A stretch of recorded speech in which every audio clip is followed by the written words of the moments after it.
दोस्तों नमस्कार। मैं ना सुनांचली कथा कहानी और उपन्यास के संग के साथ पुनः हाजिर हूँ। दोस्तों इस समय हम लोग सुन रहे हैं उपन्यास रेहन पर रघु, जिसे लिखा है काशीनाथ सिंह ने। तो आइए सुनते हैं इस उपन्यास के तीसरे खंड के 9वें भाग का वाचन मेरे अर्थात ना सुनांचली के स्वर में। रघुनाथ अपने जीवन की लंबाई नापते थे अपने पैरों से, उसकी चाल और ताकत से, फेफड़ों में आती जाती सांसों से। एक समय था जब वे 15-16 मील चले जाते थे ननिहाल, धूप में, बिना थके बिना कहीं बैठे और तरोताजा रहते थे। फिर यह लंबाई घटनी शुरू हुई, 8 मील, फिर 6 मील, फिर 4 मील, फिर 1 मील, और अब यह ढाबे में आकर सिमट गई थी। अगर कहीं निकलना भी होता था तो अब 2 पैर काफ़ी नहीं होते थे, एक तीसरा पैर भी लगाना पड़ता था, और वह तीसरा पैर था छड़ी। अब वह तिपहिया मनुष्य थे। संतोष था तो यही कि उनकी तरह के तिपाए चौपाए मनुष्यों से कॉलोनी भरी पड़ी थी। जीने का सबब यही संतोष था कि वे अकेले नहीं हैं, उनके जैसे बहुत हैं, कई तो उनसे भी बदतर हैं। उन्होंने जमीनी हिस्सा किराए पर दिया है और खुद रहने के लिए पहली मंजिल चुनी है। वे वहीं अटके पड़े हैं, किसी तरह बालकनी में आते हैं और वहीं बैठे बैठे पूरे दिन लोगों को आते जाते देखकर अपने जीवित होने का एहसास करते हैं। रघुनाथ किसी तरह पार्क और नहर तक तो हो आते थे, गांव नहीं जा पाते थे।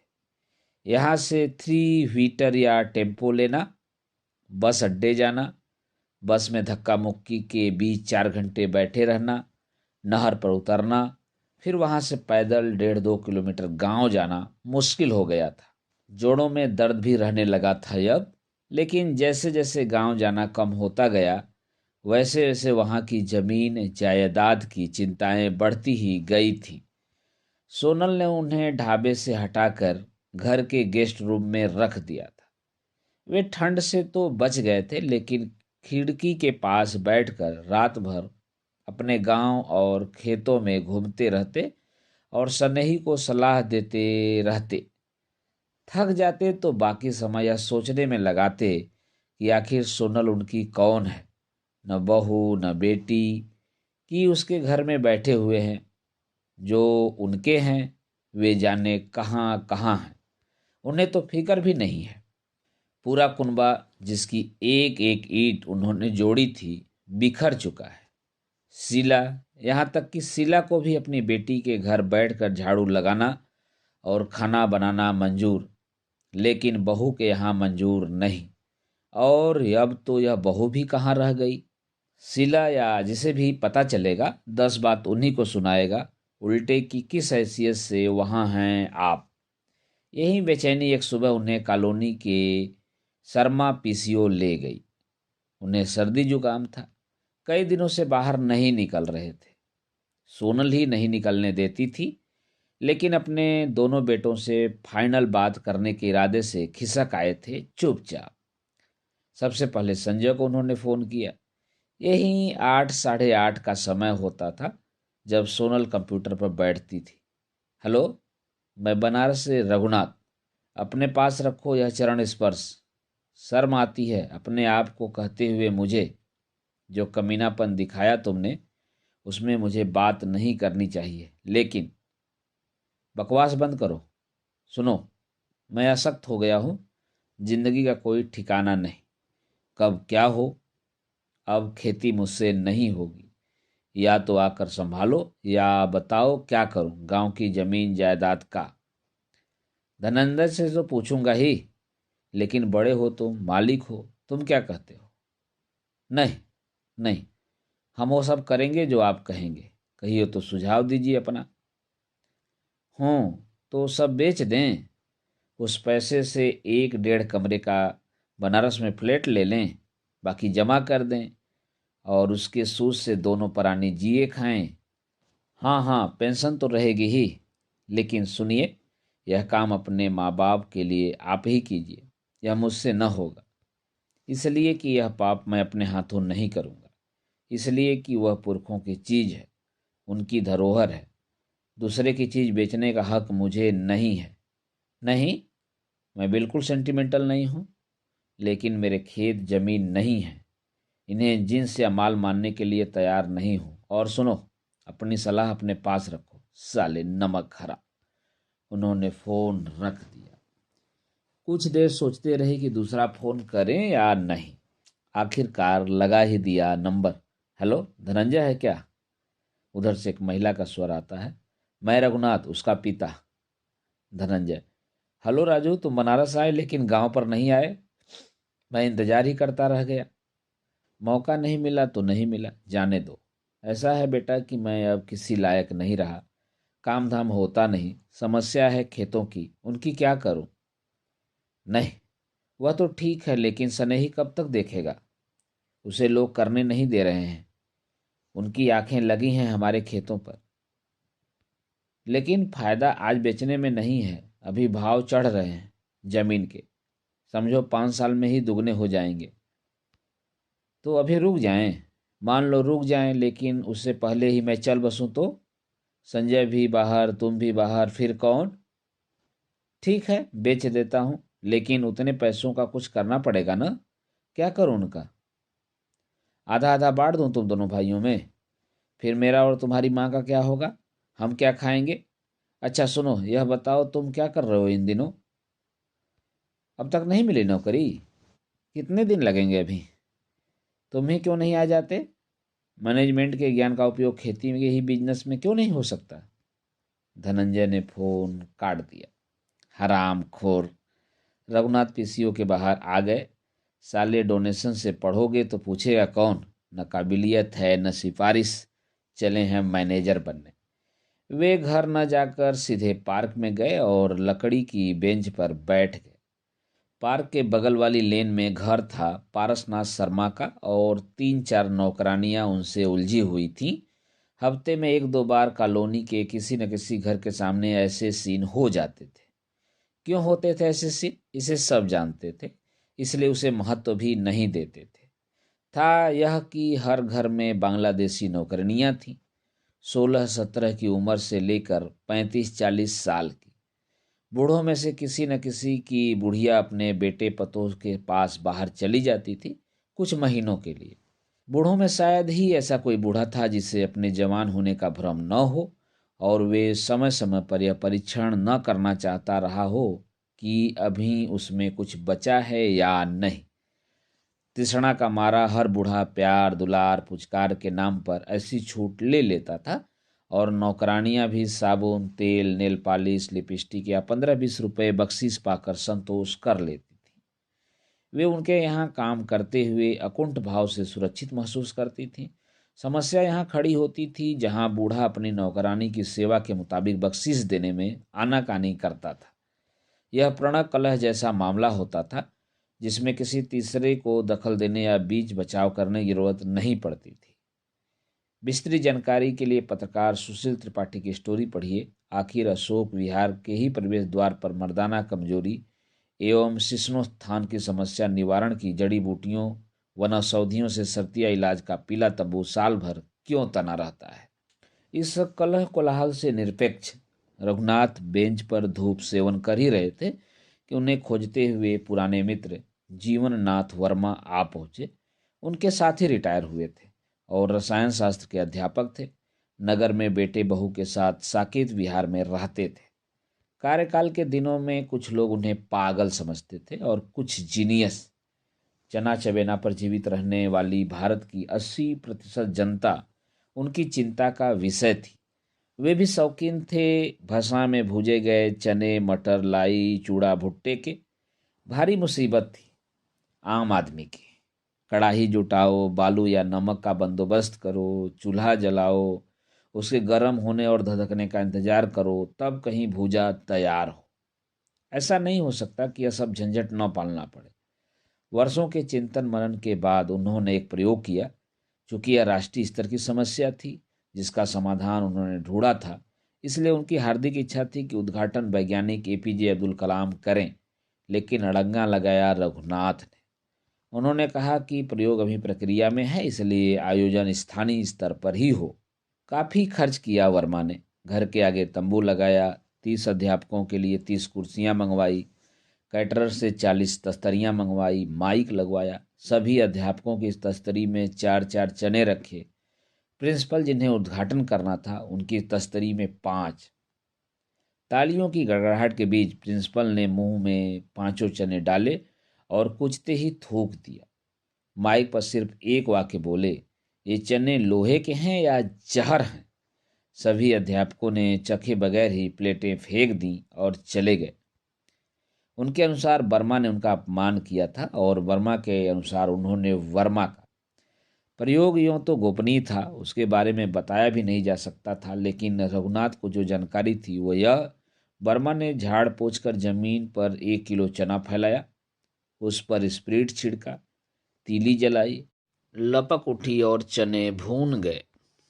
छिलके जल गए, गूदे ज्यों के त्यों कच्चे रह गए। यही भूजा फेम वाले वर्मा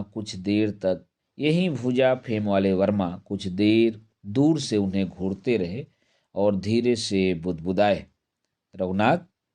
रघुनाथ ने जब सिर उठाया तो वे लपके, अरे यह सचमुच तुम हो? यार क्या हो गया तुम्हें? ठोकर बैठ गया है, गाल धस गए हैं, दांत झड़ गए हैं, आंखें अंदर चली गई हैं, ऐसा कैसे हो गया? पहचान में नहीं आ रहे हो तो?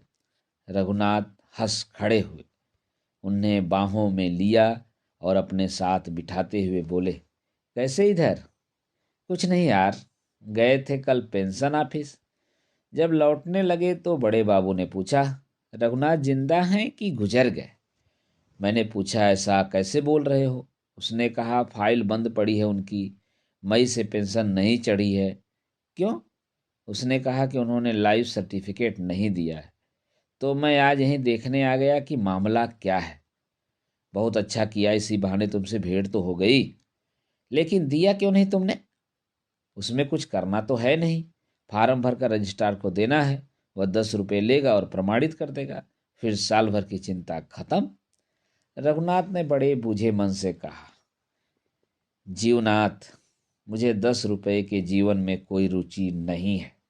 वर्मा ने बड़ा मायूस होकर रघुनाथ को देखा, यार क्या बात है, तुम ऐसे तो नहीं थे। चलो घर जाना ही हो तो शाम को जाना। रघुनाथ के एक हाथ में छड़ी और दूसरे में वर्मा का कंधा। घर लौटे।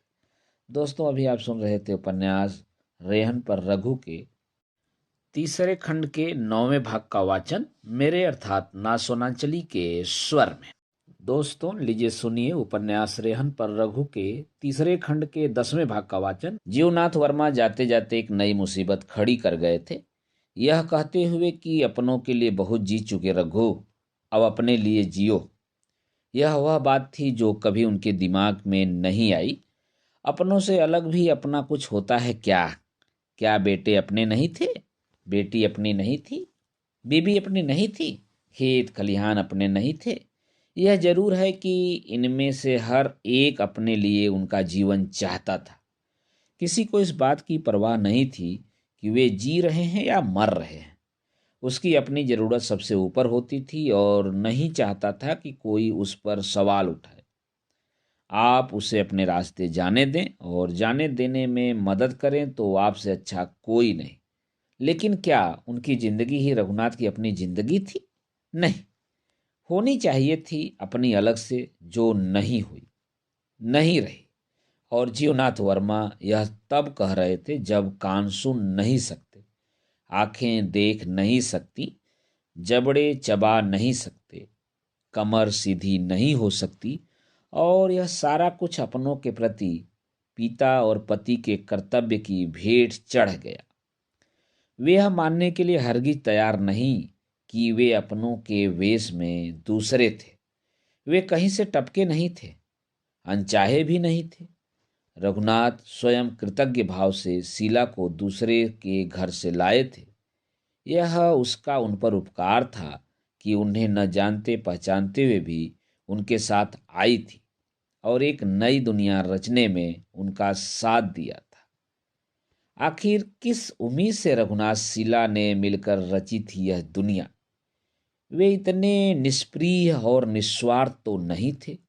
और उनकी उम्मीद भी उनसे अलग नहीं थी जो गांव घर के थे, कि जब वे अशक्त हो जाएंगे तो ये बच्चे उनकी आंख बनेंगे, उनके हाथ पांव बनेंगे, कि वे बीमार होंगे तो यही बच्चे उनकी सेवा करेंगे, दवा दारू करेंगे, अस्पताल में भर्ती कराएंगे, कि मरने लगेंगे तो मुंह में गंगा जल तुलसी दल डालेंगे, अर्थी सजाएंगे, शमशान ले जाएंगे, क्रियाकर्म करेंगे। लेकिन देखो तो इससे बड़ी मूर्खता क्या हो सकती है? अरे, मरने के बाद सड़ो गलो, कौवे चिल खाएं या कुत्ते, क्या फर्क पड़ता है? लेकिन यही दुनिया का और दुनिया के चलते रहने का कायदा रहा है कि जीना तुम्हारा कर्तव्य है। किसी ने यह नहीं पूछा खुद से कि किसके लिए जीना है। वह पैदा होने के बाद से जब तक जी रहा है जीता रहता है, मरने के दिन तक। मरने के दिन बाप बेटे के हाथ वह कुछ सारा सौंप जाता है जो उसके पास रहता है, कि लो संभालो, अब मैं चला। रघुनाथ के पास गांव की जमीन के सिवा कुछ नहीं था और उस जमीन को वे अनमोल समझते थे। बेटे उसे कैश में भुना कर देखते थे और कह रहे थे कि इससे ज्यादा तो मेरी एक महीने की इनकम है। संजय की इस टिप्पणी ने रघुनाथ के भीतर का सारा जीवन रस चूस लिया था। वे अपने कमरे में खिड़की के पास बैठे हुए कदम के पत्तों के पार वह आसमान देख रहे थे जो सूर्यास्त के बाद मटमैला पड़ा था। वहां उनकी आंखों के सामने एक मध्यम तारा था जो हिलते पत्तों की ओट कभी छिप जाता था, कभी झांकने लगता था। यह तारा नहीं था, उनके पिता थे जो उन पर मुस्कुराते थे और छिप जाते थे। अरे जीवनाथ, सुनो सुनो, अपने दिन तो नहीं बचे जीने के लिए, लेकिन जिया है मैंने अपने लिए भी। वे सहसा चिल्लाए जैसे जीवनाथ अभी गेट के बाहर खड़े हों। तारा का लुक लारा। तारा ने उन्हें लारा की याद दिला दी, उस लारा की जो उनकी नितांत अपनी जिंदगी का गोपनीय हिस्सा थी। जिन दिनों रघुनाथ अपने किशोर्य में दाखिल हो रहे थे उन्हीं दिनों उनसे टकरा गई थी लारा चड्ढा, एक अल्लड़ और मासूम सी लड़की, अंडाकार चेहरे वाली सलोनी सावली लड़की, सपनीली आंखें, नाक की नोक पर शरारत, ओठों के कोनों पर मुस्कान, लहरों की देह पर जैसे हवा में थर थर बुलबुले। कमी थी तो बस दो डैनों की जिनके सहारे वह जब चाहे तब उड़ सके। रघुनाथ मामा के घर रहकर पढ़ाई कर रहे थे और वह सामने रहती थी बंगले में। बड़ी बहन हॉस्टल में थी और वह माँ बाप के साथ रघुनाथ से एक क्लास ऊपर थी। वह जब तब शाम को बल्ब की रोशनी में पापा के साथ बैडमिंटन खेलती थी तो रघुनाथ अपने दरवाजे पर खड़े होकर देखा करते थे। एक दिन जब लारा के माँ बाप किसी समारोह में बाहर गए थे, उसने इशारे से रघुनाथ को बुलाया। वह घर की ड्रेस में थी, स्कर्ट और ब्लाउज में। वह रघुनाथ के साथ कैरम खेलने बैठ गई और कुछ देर खेलती रही कि अचानक उठी और दौड़कर लान में गई, पीले गुलाब के फूल के साथ लौटी और बालों में लगाकर खड़ी हो गई। अब बोलो कैसी लग रही हूं? भौचक रघुनाथ देखते रहे और धीरे से बोले, अच्छी। अरे सिर्फ अच्छी? लारा की आंखें फटी रह गईं। रघुनाथ की समझ में नहीं आया कि आगे क्या बोले। लारा ने पैर से ठेलकर बोर्ड को एक किनारे किया और हाथ पकड़कर खड़ा कर दिया रघुनाथ को। उसकी आंखें छलछला आईं। बोली, गोबर कहीं के, चाहती हूं कि अच्छी सिर्फ तुम्हारी आंखें नहीं, तुम्हारे होठ, तुम्हारी उंगलियां, तुम्हारी बाहें, तुम्हारी पूरी देह बोले। वह एक एक कर उनकी कमीज और पैंट के बटन खोलती गई। अपनी भी मैं ही खोलूं कि तुम भी कुछ करोगे? शर्माते हुए उनके कान में बुदबुदाई। जैसे जैसे वस्त्र उनकी देह से अलग होते गए वैसे वैसे एक अनजानी, अदेखी, अकल्पित दुनिया खुलती गई उनके आगे, धीरे धीरे। लेकिन यह धीरे धीरे असह्य हो गया रघुनाथ को। वे बेसब्र और बर्बर हो उठे। वे लारा के संयम पर चकित भी थे और मुग्ध भी। उसने उन्हें आहिस्ता बिछाया और उन्हीं पर बिछ गई फूलों से रची हुई गाछ की तरह। उन्हें अपने अंदर लेने से पहले उनके कान में फुसफुसाई, बुद्धू राम, कभी मिटाना मत। और उन्हें ढके हुए जीभ की नोक से दाईं छाती पर लिखा LA। जब बाईं छाती पर आर लिख रही थी उसी समय कॉल बेल बजी। वह उछलकर खड़ी हो गई और बोली, पहनो और भागो पीछे से। फिर तो महीने भर बाद ही चड्ढा साहब का तबादला हो गया और वह चली गई। इस बात को या तो रघुनाथ जानते थे या लारा, तीसरा कोई नहीं। ऐसी बहुत सी बातें हैं उनकी जिंदगी में जिसे सिर्फ वही जानते हैं। क्या यह अपने लिए जीना नहीं था? किसी को नहीं पता कि शुरू से ही रघुनाथ ने एक चोरी की जिंदगी जी है, जो उनकी नजर आने वाली जिंदगी से कहीं ज्यादा असली और अपनी रही है। न माँ बाप को पता, न बीवी को, न बेटे बेटियों को। इसी जिंदगी के भीतर एक दूसरी जिंदगी है जिसे लोग देखते हैं और समझते रहे हैं। वह दूसरों के लिए और दूसरों के काम की भले रही हो, उनकी अपनी जिंदगी नहीं थी। मजे और जोखम उस जिंदगी में थे जो उनकी निजी जिंदगी थी और जो प्यार की खोज में गुजरी। जमाने से बच बचा के, लोगों की आंखों से चुरा के, अपनों की आंखों में धूल झोंक के, उन्हें धोखा दे के, जिसे उनके सिवा सिर्फ उसे पता है जो उसमें भागीदार रहा है। उसकी भनक भले मिली हो किसी को, मुकम्मल जानकारी किसी को नहीं। बेटी को अलबत्ता रही है, लेकिन हल्की फुल्की।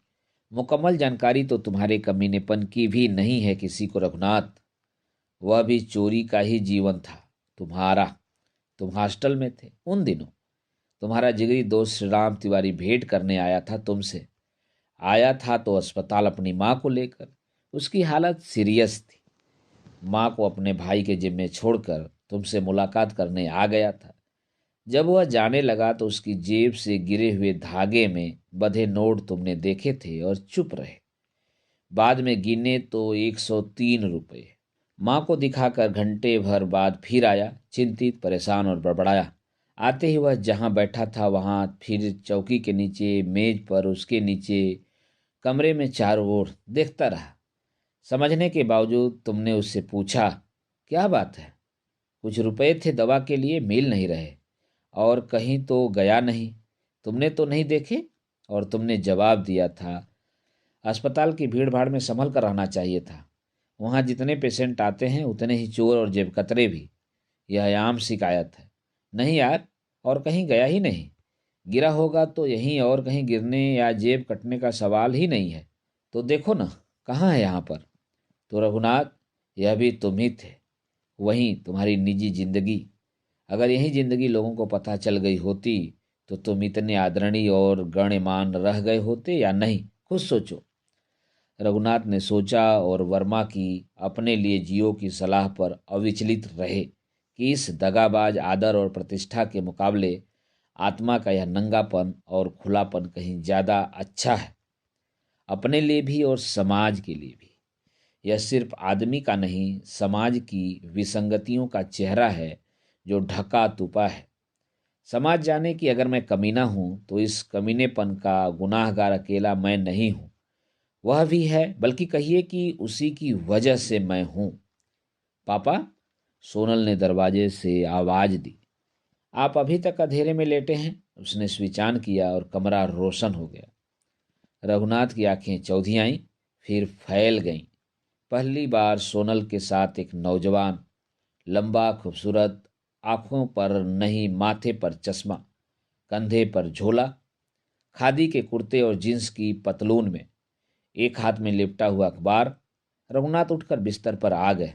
पापा, यह है समीर, दैनिक भारत का उप संपादक। रघुनाथ के पैर छुए समीर ने। मेरा कजिन है।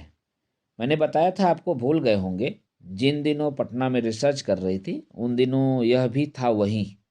आज अचानक सेमिनार में मिल गया, ले आई अपने साथ। कहाँ रहते हो बेटा? यहीं पास में ही, संजय नगर में। अरे, वहाँ तो मैं गया हूँ अपने दोस्त बपट के यहाँ। मैं उन्हीं के फ्लैट के नीचे रहता हूँ। अब तो उनके फ्लैट में उनका बेटा आ गया है। उनका बेटा? बेटा कहाँ था उनके? समीर ने सोनल को देखा। सोनल ने बताया कि उन दिनों पापा गांव गए थे, उन्हें कुछ नहीं पता। समीर ने कहा, पापा जी, क्या आपको खबर है कि बापट का मर्डर हो गया है? पिछले दिन नहर में उनकी लाश मिली थी और आप आश्चर्य करेंगे कि एफआईआर इसी बेटे के नाम दर्ज हुई है। पेपर में आया था यह समाचार। इस बेटे को उन्होंने अनाथालय से अडॉप्ट किया था जब वह बच्चा था, पढ़ाया लिखाया था, कोई नौकरी भी दिला दी थी इसको।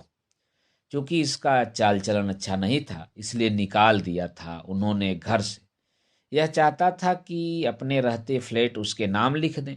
शायद लिखवा भी लिया था इसने, इस शर्त पर कि वह इसमें तभी आएगा जब वह नहीं रहेंगे। कहना मुश्किल है कि कैसे क्या हुआ। रघुनाथ काठ की तरह बैठे रहे, बिना हिले डुले। थोड़ी देर बाद चश्मा उतारा, गले में लिपटे मफलर से पोंछा, फिर लगा लिया, जैसे वे बापट को देखना चाहते हो। इस नगर में आने के बाद जो आदमी अकेला दोस्त हुआ था, उनका वह बापट थे। उनके मुंह से आश्चर्य की तरह नहीं, एक आह की तरह निकले ये वाक्य। यह क्या होता जा रहा है लोगों को? यह कैसी होती जा रही है दुनिया? हम बहुत अच्छे नहीं थे, लेकिन इतने बुरे भी तो नहीं थे। पापा, समीर से कह रही हूँ कि इसी नगर में जब अपना घर है तो वह वहाँ क्यों है? ऊपर तो एक कमरा खाली ही पड़ा है। रघुनाथ ने कातर होकर हाथ जोड़े। जो करना है करो, मुझे अकेला छोड़ दो प्लीज। रघुनाथ ने बिना खाए पिए रात गुजारी। नींद ही नहीं आई। वे कमरे की बत्ती बुझाकर सोते थे, लेकिन आज जलती हुई छोड़ दी। 1 बजे रात तक उनकी आंखों के आगे बापट का चेहरा घूमता रहा और कानों में उनके गाने, हाय हाय जालिम जमाना। लेकिन इसी के बाद उनके दिल ने कान में धक के बजाय कत्ल कत्ल धड़कना शुरू कर दिया, तो रोशनी का रंग पीला से लाल होने लगा। फिर तो वे जिधर नजरें घुमाते उधर ही फावड़ा, कुल्हाड़ी, हसिया, चाकू, कटार, ईंट, पत्थर, तमंचा उछलते कूदते ललकारते दिखाई पड़ने लगे। थोड़ी ही देर में बल्ब की रोशनी नहीं, जैसे खून के फव्वारे छूटने लगे और चारों दीवारें लाल हो गईं। वे उठकर बैठ गए और खुद से बुदबुदाए, इसी दुनिया में कभी हरा रंग भी होता था भाई, वह कहाँ गया? दोस्तों, अभी आप सुन रहे थे उपन्यास रेहन पर रघु के तीसरे खंड के 10वें भाग का वाचन मेरे अर्थात ना सोनांचली के स्वर में। दोस्तों, अब लीजिए सुनिए उपन्यास रेहन पर रघु के तीसरे खंड के 11वें भाग का वाचन मेरे अर्थात ना सोनांचली के स्वर में। जनवरी की वह शाम कभी नहीं भूलेगी। शाम तो मौसम ने कर दिया था, वरना थी दोपहर।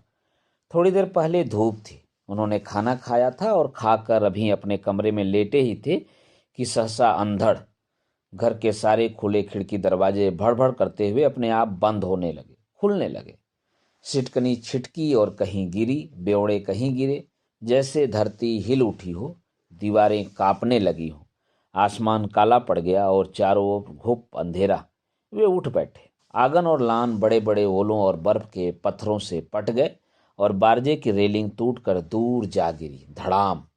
उसके बाद जो मूसलाधार बारिश शुरू हुई तो वह पानी की बूंदें नहीं थी, जैसे पानी की रस्सियां हों जिन्हें पकड़कर कोई चाहे तो वहां तक चला जाए जहां से ये छोड़ी या गिराई जा रही हों। बादल लगातार गड़गड़ा रहे थे, दूर नहीं सिर के ऊपर जैसे बिजली तड़क रही थी, दूर नहीं खिड़कियों के अंदर, आंखों में। 71 साल के बूढ़े रघुनाथ भौचक। यह अचानक क्या हो गया? क्या हो रहा है? उन्होंने चेहरे से बंदर टोपी हटाई, बदन पर पड़ी रजाई अलग की और खिड़की के पास खड़े हो गए। खिड़की के दोनों पल्ले गिटक के सहारे खुले थे और वे बाहर देख रहे थे। घर के बाहर ही कदम का विशाल पेड़ था, लेकिन उसका पता ही नहीं चल रहा था, अंधेरे के कारण, घनघोर बारिश के कारण। छत के डाउन पाइप से जलधारा गिर रही थी और उसका शोर अलग से सुनाई पड़ रहा था। ऐसा मौसम और ऐसी बारिश और ऐसी हवा उन्होंने कब देखी थी? दिमाग पर जोर देने से याद आया। 60-62 साल पहले वे स्कूल जाने लगे थे, गांव से 2 मील दूर। मौसम खराब देखकर मास्टर ने समय से पहले ही छुट्टी दे दी थी। वे सभी बच्चों के साथ बगीचे में पहुंचे ही थे कि अंधड़ और बारिश और फिर अंधेरा। सबने आम के पेड़ों के तने की आड़ लेना चाहा, लेकिन तूफान ने उन्हें तिनके की तरह उड़ाया और बगीचे से बाहर धान के खंभों में जाकर पटका। किसी के बस्ते और किताब कापी का पता नहीं। बारिश की बूंदें उनके बदन पर गोली के छर्रों की तरह लग रही थी। वे चीख चिल्ला रहे थे। अंधड़ थम जाने के बाद जब बारिश थोड़ी कम हुई तो गांव से लोग लालटेन और चोरबत्ती लेकर निकले थे ढूंढने। यह एक हादसा था, और हादसा न हो तो जिंदगी क्या। और यह भी हादसा ही है कि बाहर ऐसा मौसम है और वे कमरे में हैं। कितने दिन हो गए बारिश में भीगे, कितने दिन हो गए लू के थपेड़े खाए, कितने दिन हो गए जेठ के घाम में झुलसे, कितने दिन हो गए अजोरिया रात में मटर गश्ती किए, कितने दिन हो गए ठंड में ठिठुर कर दांत किटकिटाए। क्या इसलिए होते हैं कि हम इनसे बच के रहें, बच बचा के चलें, या इसलिए कि इन्हें भोगें, इन्हें जिएं, इनसे दोस्ती करें, बतियाएं, सिर माथे पर बिठाएं। हम इनसे ऐसा व्यवहार कर रहे हैं जैसे ये हमारे शत्रु हैं। क्यों कर रहे हैं हम ऐसा? इधर एक अरसे से रघुनाथ को लग रहा था कि वह दिन दूर नहीं जब वे नहीं रहेंगे और यह धरती रह जाएगी। वे चले जाएंगे और इस धरती का वैभव, इसका ऐश्वर्य, इसका सौंदर्य, ये बादल, ये धूप, ये पेड़ पौधे, ये फसलें, ये नदी नाले, कछार, जंगल, पहाड़, और यह सारा कुछ यहीं छूट जाएगा। वे यह सारा कुछ अपनी आंखों में बसा लेना चाहते हैं। जैसे वे भले चले जाएं, आंखें रह जाएंगी। त्वचा पर हर चीज की थाप सोख लेना चाहते हैं। जैसे त्वचा केंचुल की तरह यहीं छूट जाएगी और उसका स्पर्श उन तक पहुंचती रहेगी। उन्हें लग रहा था कि बहुत दिन नहीं बचे हैं उनके जाने में। मुमकिन है वह दिन कल ही हो जब उनके लिए सूरज ही न उगे। उगेगा तो जरूर, लेकिन उसे दूसरे देखेंगे, वे नहीं। क्या यह संभव नहीं है कि सूरज को बांध कर अपने ही साथ लिए जाएं? न वह रहे, न उगे, न कोई और देखे। लेकिन एक सूरज समची धरती तो नहीं। वे किस किस चीज को बांधेंगे और किस किस को देखने से रोकेंगे? उनकी बाहें इतनी लंबी क्यों नहीं हो जाती कि वे उसमें सारी धरती समेट लें और मरें या जिएं तो सबके साथ। लेकिन एक मन और था रघुनाथ का, जो उन्हें धिक्कारे जा रहा था। कल तक कहाँ था वह प्यार? धरती से प्यार की यह ललक, यह तड़प कल भी यही धरती थी। यही बादल, आसमान, तारे, सूरज, चांद थे। नदी, झरने, सागर, जंगल, पहाड़ थे। यही गली, मकान, चौबारे थे। कहाँ थी यह तड़प? फुर्सत थी इन्हें देखने की? आज जब मृत्यु बिल्ली की तरह दबे पांव कमरे में आ रही है तो बाहर जिंदगी बुलाती हुई सुनाई पड़ रही है। सच सच बताओ रघुनाथ, तुम्हें जो मिला है उसके बारे में कभी सोचा था? कभी सोचा था कि एक छोटे से गांव से लेकर अमेरिका तक फैल जाओगे? चौके में पीढ़े पर बैठकर रोटी प्याज नमक खाने वाले तुम अशोक विहार में बैठकर लंच और डिनर करोगे। लेकिन रघुनाथ यह सब सुन नहीं रहे थे। यह आवाज बाहर की गड़गड़ाहट और बारिश के शोर में दब गई थी। वे अपने वश में नहीं थे। उनकी नजर गई कोने में खड़ी छड़ी और छाते पर। जाड़े की ठंड यूं भी भयानक थी और ऊपर से ओले और बारिश। हिम्मत जवाब दे रही थी, फिर भी उन्होंने दरवाजा खोला। खोला या वे वहां खड़े हुए और अपने आप खुल गया। भीगी हवा का सनसनाता रेला अंदर घुसा और वे डर कर पीछे हट गए। फिर साहस बटोरा और बाहर निकलने की तैयारी शुरू की। पूरी बाह का थर्मोकोट पहना, उस पर सूती शर्ट, फिर उस पर स्वेटर, ऊपर से कोट। ऊनी पैंट पहले ही पहन चुके थे। यही सुबह जाड़े में पहनकर टहलने की उनकी पोशाक थी। था तो मफलर भी, लेकिन उससे ज्यादा जरूरी था गमछा। बारिश को देखते हुए जैसे जैसे कपड़े भीगते जाएंगे वे एक एक कर उतारते और फेंकते चले जाएंगे, और अंत में साथ रह जाएगा यही गमछा। वे अपनी साज सज्जा से पूरी तरह आश्वस्त थे, लेकिन नंगे बिना बालों के सिर को लेकर दुविधा में थे। कंटोक ठीक रहेगा या गमछा बांध ले? ओले जो गिरने थे शुरू में ही गिर चुके थे, अब उनका कोई आसार नहीं था। उन्होंने गमछे को गले के चारों ओर लपेटा और नंगे सिर बाहर आए। अब न कोई रोकने वाला न टोकने वाला। उन्होंने कहा, हे मन, चलो। लौट कर आए तो वाह वाह, न आए तब भी वाह वाह। बर्फीली बारिश की अंधेरी सुरंग में उतरने से पहले उन्होंने यह नहीं सोचा था कि भीगे कपड़ों के वजन के साथ एक कदम भी आगे बढ़ना उनके लिए मुश्किल होगा। वे अपने कमरे से बाहर निकल तो आए, लेकिन गेट से बाहर नहीं जा सके। छाता खुलने से पहले जो पहली बूंद उनकी नंगी खलवाट खोपड़ी पर गिरी, उसने इतना वक्त ही नहीं दिया कि वे समझ सकें कि यह बिजली तड़की है या लोहे की कील है जो सिर में छेद करती हुई अंदर के तलवे तक ठुक गई है। उनका पूरा बदन झंझना उठा। वे बौछारों के डर से बैठ गए, लेकिन भीगने से नहीं बच सके। जब तक छाता खुले तब तक वे पूरी तरह भीग चुके थे। अब वे फंस चुके थे बर्फीली हवाओं और बौछारों के बीच।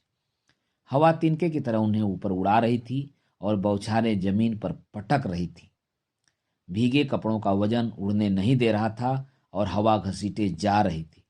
उन्हें इतना ही याद है कि लोहे के गेट पर वे कई बार बाहर आकर गिरे और यह सिलसिला सहसा तब खत्म हुआ जब छाते की कमानियां टूट गईं और वह उड़ता हुआ गेट के बाहर गायब हो गया। अब उन्हें ऐसा लग रहा था जैसे हवा जगह जगह से नोच रही हो और पानी दाग रहा हो जलते हुए सूजे से। अचेत होकर गिरने से पहले उनके दिमाग में ज्ञानदत्त चौबे कौधा, उनका मित्र, उसने 2 बार आत्महत्या करने की कोशिश की। पहली बार लोहता स्टेशन के पास रेल की पटरी पर, नगर से दूर, निर्जन, जहां किसी का आना जाना नहीं था। समय उसने सामान्य पैसेंजर या मालगाड़ी का नहीं, एक्सप्रेस या मेल का चुना था कि जो होना हो खट से हो, पलक झपकते, ताकि तकलीफ न हो। वह पटरी पर लेटा ही था कि मेल आता दिखा। जाने क्यों उसमें जीवन से मोह पैदा हुआ और उठकर भागने को हुआ कि घुटनों के पास से एक पैर खच्चा। यह मरने से ज्यादा बुरा हुआ। बैसाखियों का सहारा और घर वालों की गालियां और दुत्कार। एक बार फिर आत्महत्या का जुनून सवार हुआ उस पर। अब कि उसने सिवान का कुआं चुना। उसने बैसाखी फेंक छलांग लगाई और पानी में छपाक की बरोह पकड़ में आ गई। 3 दिन तक बिना खाए पिए भूखा चिल्लाता रहा कुएं में और निकला तो दूसरे टूटे पैर के साथ। आज वहीं ज्ञानदत्त बिना पैरों का ज्ञानदत्त चौराहे पर पड़ा भीख मांगता है। आज वहीं ज्ञानदत्त बिना पैरों का ज्ञानदत्त चौराहे पर पड़ा भीख मांगता है। मरने की ख्वाहिश ने उसे कहीं का नहीं छोड़ा, मगर यह कमबख्त ज्ञानदत्त उनके दिमाग में आया ही क्यों? वे मरने के लिए तो निकले नहीं थे, निकले थे बूंदों के लिए, ओले के लिए, हवा के लिए। उन्होंने नतीजा निकाला कि जीवन के अनुभव से जीवन बड़ा है। जब जीवन ही नहीं तो अनुभव किसके लिए? दोस्तों, अभी आप सुन रहे थे उपन्यास रेहन पर रघु के 3 खंड के 11वें भाग का वाचन मेरे अर्थात ना सोनांचली के स्वर में। दोस्तों, यहाँ मैं बताता चलूं कि काशीनाथ सिंह ने रेहन के रघु उपन्यास में जो प्रथम खंड के प्रथम भाग में लिखा है, वही खंड 3 के 11वें भाग में भी लिखा है, ताकि कहानी का क्रम बना रहे। दोस्तों, अब लीजिए सुनिए काशीनाथ सिंह द्वारा लिखे गए उपन्यास रेहन पर रघु के 3 खंड के 12वें भाग, जो कि आखिरी भाग है, का वाचन मेरे अर्थात ना सोनांचली के स्वर में। रघुनाथ को कुछ पता नहीं कि वे अपने कमरे में कैसे पहुंचे, कौन ले गया, कब ले गया, कैसे ले गया, कपड़े किसने उतारे, बदन किसने पोंछा और 30 साल पुराना खादी आश्रम वाला वह गाउन या ओवरकोट किसने पहनाया जिसके रोए झड़ गए थे और जो टाट रह गया था। वे नीचे से नंगे थे और गर्भ में पड़े हुए बच्चे की तरह बुक्की मारे बिस्तर पर पड़े थे। उनके ऊपर कंबल के साथ रजाई पड़ी थी जिसके नीचे वे दब से गए थे। हीटर से कमरे को गर्म किया गया था। उनके पैर के एक तलवे में समीर तेल रगड़ रहा था और दूसरे तलवे में सोनल गरम तेल से अजवाइन की गंध आ रही थी। रघुनाथ के गले से निकलने वाली खर्राटे जैसी सांसें बता रही थीं कि चिंता की कोई बात नहीं है। वे जैसे बेहोशी में लग रहे थे, नींद में ज्यादा, जगने में कम। वस्तु स्थिति को समझने के लिए सोनल ने 2-3 बार उन्हें आवाज दी। शरीर में जरा सी हरकत जरूर हुई, लेकिन उन्होंने आंखें नहीं खोली। रात आधी से ज्यादा बीत चुकी थी। बत्ती बुझा दें, समीर ने पूछा। सोनल ने कहा, बुझा दो। रघुनाथ का मन हुआ कि मना कर दें। पैताने फिर तलवे के पास बैठते हुए समीर ने पूछा, कल कै बजे से है तुम्हारा क्लास? कल नहीं, आज कहो। 9 बजे से, लेकिन छुट्टी लेनी पड़ सकती है। अरे नहीं, सुबह तक चंगे हो जाएंगे। केवल ठंड लग गई है। वह तो कहो कि मैं समय पर पहुंच गया। जैसे ही गेट के पास कुछ गिरने की आवाज आई, मैं दौड़ा और देखा तो पापा। देखो इस झुट्ठे का, कहीं नहीं दौड़ा। पोर्टिको से ही डंडे से कोंच कोंच कर देखा। खुद डरा हुआ था कि जाने क्या हो, कुत्ता बिल्ली जाने क्या। उन दोनों की आवाज़ें रत जगे की तरह थी, खसखस और फुसफुस। वे धीमे स्वर में फुसफुसा कर बातें कर रहे थे ताकि रघुनाथ की नींद में खलल न पड़े। उन्होंने अपने नीचे कंबल बिछा रखे थे और सालें ओढ़ रखी थी। एक बात बताओ, पापा शुरू से ही ऐसे थे क्या, झक्की और जिद्दी? अपने मन के समीर बोला। पहले यह हाथ हटाओ। कैसा हाथ? यार सेंसेशन हो रहा है, गुदगुदी। समझते क्यों नहीं? बगल में बैठती हो तो कभी सुनता है मेरी? रघुनाथ को बत्ती गुल होने का रहस्य अब समझ में आया। वे रजाई के अंदर सिकुड़े सिमटे बंद आंखों से सारा कुछ देख सुन रहे थे और मारे शर्म के न करवट बदल पा रहे थे न हिल डुल रहे थे। सोचती हूँ मम्मी और दीदी को खबर दे दूं सुबह। जैसा चाहो, वैसे जरूरत नहीं लग रही है इसकी। सोचो अगर तुम न होते तो क्या होता? अकेली क्या करती हैं? सहसा चिहुक उठी वह। क्या करते हो यह सब? सब्र नहीं होता? कैसे होगा, ठंड तो देखो। समीर ने उसके पास और पास खिसकते हुए कान में कहा। रोकना है तो मौसम को रोको। सुन रही हो? फिर टिप टिप ये बूंदें कुछ कह रही हैं। क्या कह रही हैं? स्वर समीर के गले में कहीं फंस और टूट रहा था। समीर प्लीज। सोनल ने बेचैनी में अपना सिर रघुनाथ के उस पैर पर रखा जिसका तलवा उसकी हथेली में था। उसकी गर्म सांसें उनकी उंगलियों पर हवा कर रही थी। यार उठो तो, पापा सो गए हैं, उन्हें सोने दो। समीर जैसे गिड़ाते हुए बोला। सोनल घुटनों के बल बैठी और रघुनाथ के तलवे पर माथा टिकाए। सोनल बीच बीच में सिहर और हिल उठती थी। उसने भर्राई सी आवाज में कहा, समझते क्यों नहीं तुम? इस हाल में कैसे छोड़ दूं इन्हें? कब क्या जरूरत पड़ जाए? लेकिन उसकी नहीं सुनी समीर ने। उसने बैठी सोनल को लगभग अपनी गोद में उठाया और लिए दिए कमरे से बाहर हो गया। रघुनाथ को बुरा नहीं लगा। उनके तलवे पर पड़ा हुआ उसका सिर जैसे पहले ही क्षमा मांग चुका था। अभी उम्र ही क्या थी उसकी। रघुनाथ ने मन बनाया कि अगर वह सचमुच समीर को प्यार करती हो और उसके साथ घर बसाना चाहती हो तो वे पापा की हैसियत से कन्यादान करने में पीछे नहीं हटेंगे। रघुनाथ को पूरी तरह स्वस्थ होने में 1 सप्ताह लग गया। वे रजाई बिछाकर लान में लेटे धूप सेक रहे थे। दोपहर में सोनल और समीर अपने अपने काम पर चले गए थे। कॉलोनी हमेशा की तरह निर्जन और उदास अपने घरों में सिमटी थी। ऐसे ही में उनके दरवाजे पर एक बोलेरो जीप खड़ी हुई और उसमें से 2 नौजवान बाहर आए। वे पांव छूकर उनके अगल बगल बैठ गए। रघुनाथ ने ध्यान से देखा। वे विश्वविद्यालय के लड़कों जैसे जींस और स्वेटर में थे, एकदम टीप टाप, भले और सभ्य घर के। पूछने पर नाम नहीं बताया उन्होंने। वे चौकन्ने थे और हड़बड़ी में लग रहे थे। रघुनाथ ने चाय पानी के लिए पूछा, लेकिन उन्हें इतनी फुर्सत नहीं थी।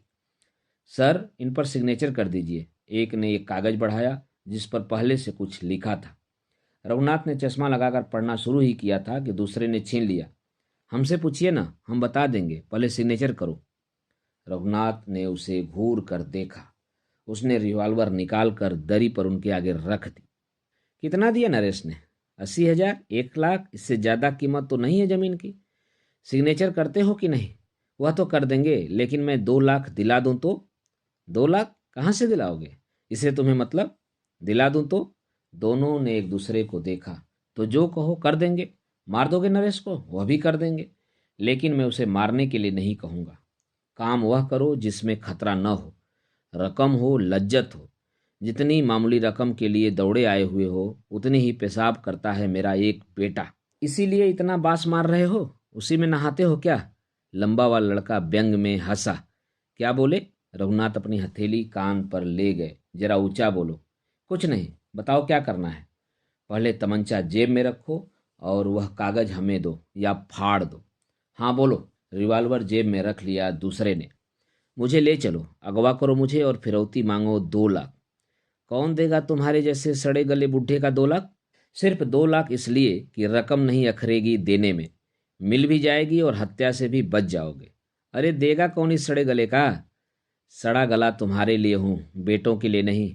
बेटी के लिए तो नहीं। मान लो इनमें से कोई फिरौती देने न आए तो? यही तो देखना है कि कोई आता है या नहीं। हम भी यही कह रहे हैं कि कोई न आए तब। रघुनाथ ने क्षण भर सोचा। तो भी चिंता नहीं, तुम्हारी पकड़ इतनी गई गुजरी नहीं। इतना है मेरे पास कि खुद को छुड़ा लूं।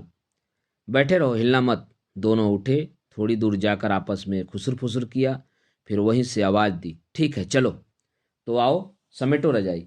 रघुनाथ घुटनों पर हाथ रखकर उठ खड़े हुए। दोनों ने चकित होकर देखा उन्हें। रजाई क्या करोगे? ओढ़ेंगे, बिछाएंगे, सिरहाना बनाएंगे, जरूरत पड़ेगी तो लुंगी मार लेंगे, और क्या। रिवॉल्वर वाले लड़के ने रजाई समेटते हुए पूछा, कुछ खास है क्या इस रजाई में? है ना, बेटे ने भेजा है कैलिफोर्निया से। लेकिन यह रजाई तो नहीं लगती, दूसरे ने संदेह जाहिर किया। लगे न लगे, मैं तो यही बोलता हूँ, कहते हुए रघुनाथ चल पड़े।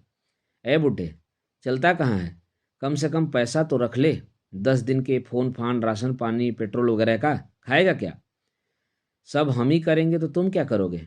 बैठकर नोट गिनोगे? रघुनाथ की भवें तन गई। उनके अंदर का मास्टर फनफना उठा। और सुनो, तुम्हारे जैसे लौंडों को पढ़ाते हुए उम्र गुजरी है मेरी, इसलिए तमीज़ से बात करो। मेरी ज़रूरत तुम्हें है, मुझे कोई ज़रूरत नहीं है तुम्हारी, समझा? रिवॉल्वर वाला लड़का बुदबुदाया धीरे से, चल तो पहले वहीं बताते हैं कि किसकी किसको ज़रूरत है। कुछ कहा? रघुनाथ ठिठक गए। कुछ नहीं, चलो। रघुनाथ जब छड़ी के सहारे बाहर आए तब उनका चेहरा बंदर टोपी के अंदर था और रजाई लड़के के कंधे पर। वे आगे आगे, दोनों अपहरणकर्ता लड़के पीछे पीछे, जैसे वे बेटों के साथ मगन मन तीरथ पर जा रहे हों। दोस्तों, अभी आप सुन रहे थे उपन्यास रेहन पर रघु, जिसे लिखा है काशीनाथ सिंह ने, के तीसरे खंड के 12वें भाग का वाचन मेरे अर्थात ना सोनांचली के स्वर में। और दोस्तों, इसी के साथ यह उपन्यास समाप्त होता है। यह उपन्यास कैसा लगा कमेंट बॉक्स में ज़रूर बताइएगा। धन्यवाद।